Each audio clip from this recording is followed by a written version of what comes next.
Hey, welcome, Jeremy again. Just wanted to briefly go over 5 different areas regarding the JSTOR database search process that we have for this week.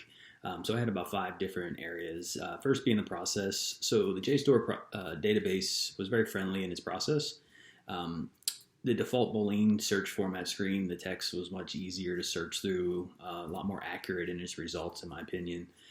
So once I performed the search, I was able to search within the search results as well. So I searched for servitude, indentured servitude, slavery, and then I searched within that South Carolina specifically.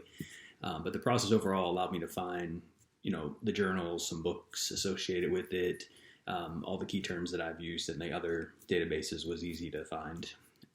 So the ease in the general process, my results were targeted at the topic and provided direct sources and abundance of references that I found within it. So you'll see in my post that I have multiple sources, even though I'm only referencing 2 per se. But from that, I focused on 2. The first one was The Rise and Fall of Indentured Servitude in America, an economic analysis by David Gallinson. This was found in the Journal of Economic History. And the second was From Servitude to Slavery from Kenneth Morgan's book, Slavery and Servitude in North America from 1607 to 1800. I found both of these articles pretty valuable. One primary factor of slavery in North America is that the economic value and the industrial growth associated with the overall process was evident. So the Gallinson text represented an economic analysis of servitude. The article also addressed the decline from servitude to a greater use of enslaved people at the end of the day.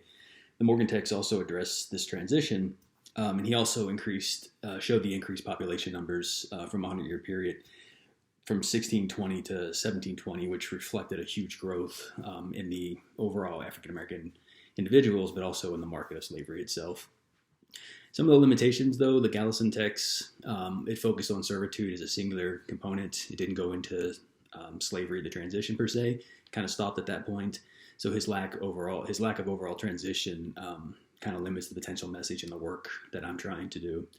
The Morgan text also identified both major components, but there was a broader approach to the North American versus specifically South Carolina or something specific to my research. So it kind of made it a much broader context. Morgan also used Gallison's work in his work as a reference, so kind of showed that both of them were being used together. So, of course, lastly, defining what the actual school of thought was a little difficult for me. I would have to argue that postmodernism is kind of the approach that they both took because they tend to recreate the history in an economic term, hence more problematized viewpoint that a postmodernist would do. So both accounts, the methodology is focused on the flow of servitude into slavery as it relates to North America, British colony. So it's kind of just a gradual transition from one to the other and through that economic process. Thanks for watching.